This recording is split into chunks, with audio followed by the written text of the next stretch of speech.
नमस्कार, मैं नंदिनी चौहान और आप देख रहे हैं चैनल 9 न्यूज। अगर आपने हमारा चैनल सब्सक्राइब नहीं किया है तो सब्सक्राइब करने के साथ ही बेल आइकन दबाना नहीं भूलें। खबरों पर जाने से पहले नजर डालेंगे आज की टॉप हेडलाइंस पर। उदयपुर गोल्डन ट्रांसपोर्ट कंपनी पर आयकर विभाग की ओर से दूसरे दिन भी जारी रही कार्यवाही। करोड़ों की बेनामी संपत्ति के खुलासा होने की जताई जा रही है संभावना।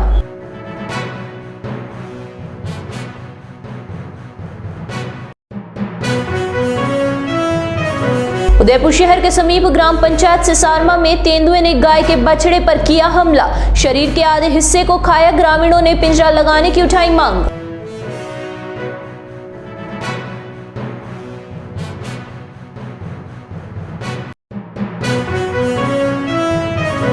आयर नदी में यूडीए की ओर से की जाने वाली फेंसिंग को लेकर शहर विधायक ताराचंद जैन ने किया दौरा। फेंसिंग में अवरोध पैदा करने वाले लोगों के खिलाफ कार्यवाही के दिए निर्देश।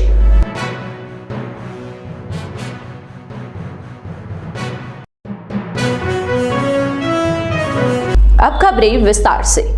उदयपुर गोल्डन ट्रांसपोर्ट कंपनी के प्रधान कार्यालय के साथ ट्रांसपोर्ट नगर स्थित कार्यालय सहित कंपनी के कर्ता धर्ता टिकम सिंह राव के तीनों आवास पर शुक्रवार को भी आयकर विभाग की कार्यवाही जारी रही। जानकारी के अनुसार शुक्रवार को सेक्टर 13 स्थित उनके तीनों आवास के साथ डबोक मावली रोड पर उनके रिसोर्ट पर भी कार्यवाही जारी रही। आयकर विभाग ने खबर लिखे जाने तक कोई आंकड़ा जारी नहीं किया। माना जा रहा है कि इस कार्यवाही में उदयपुर गोल्डन ट्रांसपोर्ट कंपनी के विभिन्न कार्यालयों के साथ निवास स्थान से करोड़ों की राशि मिल सकती है। बता दें कि उदयपुर गोल्डन ट्रांसपोर्ट के टिकम सिंह राव पर अवैध ट्रांसपोर्टेशन का आरोप था। इसके बाद आयकर विभाग ने अवैध माल परिवहन की शिकायत का सत्यापन करवाया और आयकर विभाग की टीम ने कंपनी के काम में गड़बड़ी मिली और इसके बाद एक साथ राजस्थान, गुजरात और महाराष्ट्र में एक साथ कार्यवाही की गई। शहर से सटे सिसारमा गांव में गुरुवार देर रात तेंदुए ने घर के एक बाड़े में बंधे गाय के बछड़े पर हमला कर उसे मार दिया। परिवार ने सुबह बाड़े में देखा तो बछड़ा मृत पड़ा मिला। लेपर्ड ने उसके पेट सहित शरीर के आधे हिस्से को खा रखा था। घटना सिसारमा गांव के कुम्हारों का मोहल्ले में ग्रामीण रूपलाल कुमार के बाड़े की है। सुबह बड़ी संख्या में आसपास के लोग जमा हो गए। घटना के बाद से परिवार सहित आसपास के ग्रामीणों में दहशत का माहौल बन गया है। ग्रामीणों ने वन विभाग को इसकी सूचना दी है, साथ ही पिंजरा लगाकर लेपर्ड को पकड़ने की मांग की है। ग्रामीणों ने बताया कि गाँव के आसपास जंगल एरिया होने से यहाँ पर लेपर्ड का मूवमेंट रहता है। इससे पहले ग्रामीणों को लेपर्ड कई बार नजर आ चुका है, लेकिन आबादी क्षेत्र में आकर बछड़े को मारने जैसी यह पहली घटना है। ऐसे में इस घटना के बाद से लोग डरे हुए हैं। आयर नदी की सीमाओं पर की जा रही फेंसिंग का मौका निरीक्षण करने के लिए उदयपुर शहर विधायक ताराचंद जैन, जिला कलेक्टर अरविंद पोसवाल अन्य अधिकारी के साथ पहुंचे और वहां पर काम देखने के दौरान आ रही समस्याओं को जाना। इस दौरान सामने आया कि यूडीए ने सर्वे कर आयर नदी का जो सीमांकन किया है उसमें कुछ लोग फेंसिंग करने से मना कर रहे हैं और अवरोध पैदा कर रहे हैं, जिस पर कार्यवाही के निर्देश दिए हैं। आयर नदी की सीमाओं पर डीएमएफटी फंड के तहत की फेंसिंग की जा रही है, जिसमें ठेकेदार ने नदी के एक तरफ के हिस्से पर पोल लगा दिए हैं और कुछ स्थानों पर लोहे की जालियां लगाकर फेंसिंग भी कर दी है, पर कुछ स्थानों पर फेंसिंग करने में परेशानियों का सामना करना पड़ रहा है। इस पर शुक्रवार को शहर विधायक ताराचंद जैन, जिला कलेक्टर अरविंद कुमार पोसवाल, यूडीए व अन्य अधिकारियों के साथ मौके पर गए। इस दौरान ठेकेदार ने बताया कि आयर नदी में स्थित कब्रिस्तान के दीवार पर पोल लगा दिए हैं, पर कमेटी के कुछ जगह छोड़ने के लिए कह रही है। मौके पर पहुंचे विधायक जैन और कलेक्टर पोसवाल ने कमेटी के सदस्यों से बात की और कुछ जगह छोड़ने के लिए कहा। इस पर विधायक जैन ने सभी को आश्वस्त किया कि फेंसिंग के किसी को परेशानी नहीं होगी, नदी की सुरक्षा भी होगी। इस दौरान ठेकेदार ने बताया कि कब्रिस्तान के आगे जहां पर यूडीए ने सीमांकन कर अपने मुटाम लगाए हैं, वहां पर लोग फेंसिंग का विरोध कर रहे हैं। ठेकेदार ने बताया कि ये लोग काम कर रही टीम पर पथराव भी कर रहे हैं। इस पर शहर विधायक ताराचंद जैन ने मौके पर मौजूद यूडीए तहसीलदार डॉक्टर अभिनव शर्मा को निर्देश दिए कि वह मौके पर जो विरोध कर रहे हैं उन्हें समझाए और यदि फिर से ना माने तो पुलिस की सहायता से कार्यवाही करे और फिर भी ना माने तो उनके खिलाफ मुकदमे दर्ज करवाए। जिला कलेक्टर अरविंद कुमार पोसवाल ने भी तहसीलदार शर्मा से कहा कि नदी की जो सीमा है वहीं पर फेंसिंग लगनी है। साथ ही नदी के दूसरी ओर सीमा पर अवैध रूप से किए गए कब्जे को देखकर शहर विधायक ताराचंद जैन ने यूडीए के अधिकारियों को कब्जे हटाने के लिए कहा। साथ ही ठेकेदार को मजबूत फेंसिंग लगाने के निर्देश दिए। इस दौरान स्मार्ट सिटी अतिरिक्त मुख्य कार्यकारी अधिकारी, स्मार्ट सिटी अभियंता दिनेश पंचोली, निगम अभियंता शशि बाला सिंह, निर्माण समिति अध्यक्ष आशीष कोठारी, मंडल अध्यक्ष विजय आहूजा,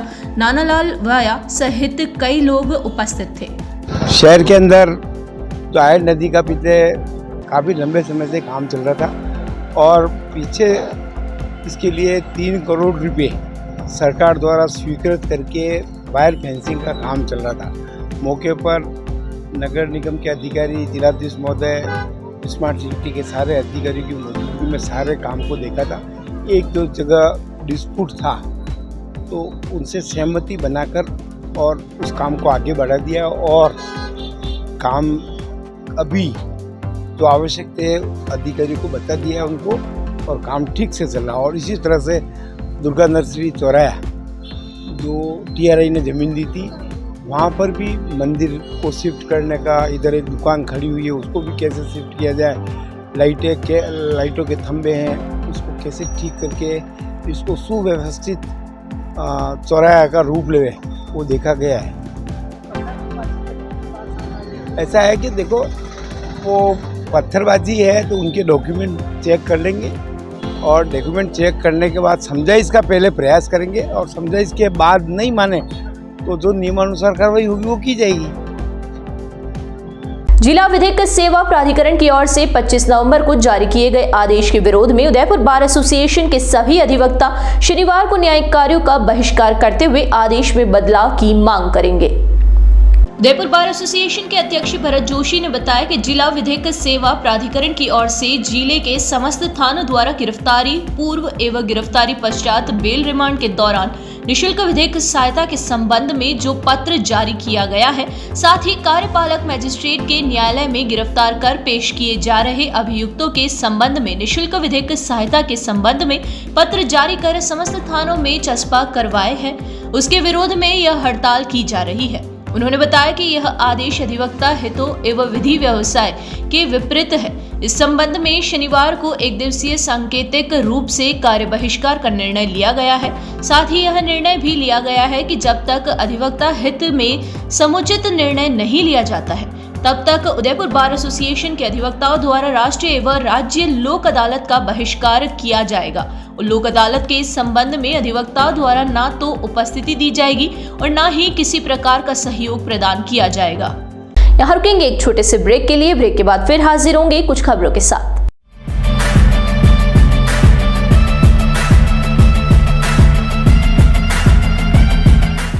ब्रेक के बाद फिर से आपका स्वागत है। बढ़ेंगे अगली खबरों की ओर।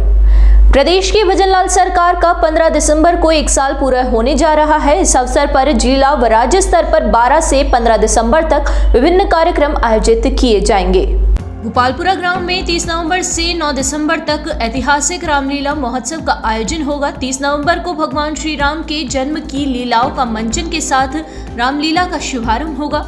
प्रतिदिन रात्रि 8 बजे से 11 बजे तक भगवान राम की विभिन्न लीलाओं का आयोजन होगा, जिसमें श्री राम जन्म, रावण वध, राजतिलक तक की लीलाओं का विस्तार से भव्य अभिनय किया जाएगा। काशी के धर्म प्रचारक मंडल में 25 कलाकार अभिनय करते हैं, जो श्री राम के आदर्श जीवन को एक बार फिर से राम भक्तों के सामने जीवंत कर देते हैं। भोपालपुरा समिति की ओर से उमेश शिमाली ने बताया कि 30 साल बाद फिर से भोपालपुरा ग्राउंड में रामलीला का मंचन किया जा रहा है। श्री राम के 500 वर्ष बाद अयोध्या में अपने महल में विराजित होने के बाद रामलीला की विलुप्त होती संस्कृति को बचाने के उद्देश्य से जन सहयोग से रामलीला का आयोजन किया जा रहा है। इसका उद्देश्य धर्म का प्रचार प्रसार करना भी है। रामलीला मंचन के दौरान मंडल की ओर से 5100 हनुमान चालीसा भी वितरित की जाएगी। शहर के भोपालपुरा में ऐतिहासिक रामलीला का मंचन 30 नवंबर से शुरू होगा। 10 दिन तक चलने वाली राम की लीलाओं का यह महोत्सव भव्य और ऐतिहासिक बनाने के लिए तैयारियां पूरी की जा चुकी है। रामलीला का मंचन काशी का प्रसिद्ध धर्म प्रचारक मंडल द्वारा किया जाएगा। रामलीला का शुभारंभ बालाजी महाराज का ध्वज पूजन करने के साथ ही गणमान्य नागरिकों द्वारा दीप प्रज्वलन के साथ होगा। भोपालपुरा ग्राउंड में 30 नवंबर से 9 दिसंबर तक ऐतिहासिक रामलीला महोत्सव का आयोजन होगा। 30 नवंबर को भगवान श्री राम के जन्म की लीलाओं का मंचन के साथ रामलीला का शुभारंभ होगा। प्रतिदिन रात्रि 8 बजे से 11 बजे तक भगवान राम की विभिन्न लीलाओं का आयोजन होगा, जिसमें श्री राम जन्म, रावण वध, राजतिलक तक की लीलाओं का विस्तार से भव्य अभिनय किया जाएगा। काशी के धर्म प्रचारक मंडल में 25 कलाकार अभिनय करते हैं, जो श्री राम के आदर्श जीवन को एक बार फिर से राम भक्तों के सामने जीवंत कर देते हैं। भोपालपुरा समिति की ओर से उमेश शिमाली ने बताया कि 30 साल बाद फिर से भोपालपुरा ग्राउंड में रामलीला का मंचन किया जा रहा है। श्री राम के 500 वर्ष बाद अयोध्या में अपने महल में विराजित होने के बाद रामलीला की विलुप्त होती संस्कृति को बचाने के उद्देश्य से जन सहयोग से रामलीला का आयोजन किया जा रहा है। इसका उद्देश्य धर्म का प्रचार प्रसार करना भी है। रामलीला मंचन के दौरान मंडल की ओर से 5100 हनुमान चालीसा भी वितरित की जाएगी। एक बार फिर नजर डालेंगे आज की टॉप हेडलाइंस पर। उदयपुर गोल्डन ट्रांसपोर्ट कंपनी पर आयकर विभाग की ओर से दूसरे दिन भी जारी रही कार्यवाही। करोड़ों की बेनामी संपत्ति के खुलासा होने की जताई जा रही है संभावना।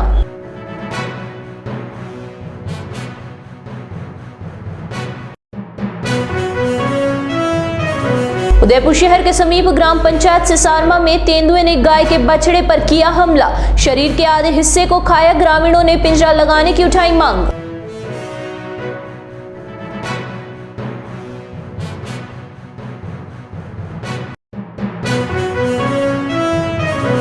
आयर नदी में यूडीए की ओर से की जाने वाली फेंसिंग को लेकर शहर विधायक ताराचंद जैन ने किया दौरा। फेंसिंग में अवरोध पैदा करने वाले लोगों के खिलाफ कार्यवाही के दिए निर्देश।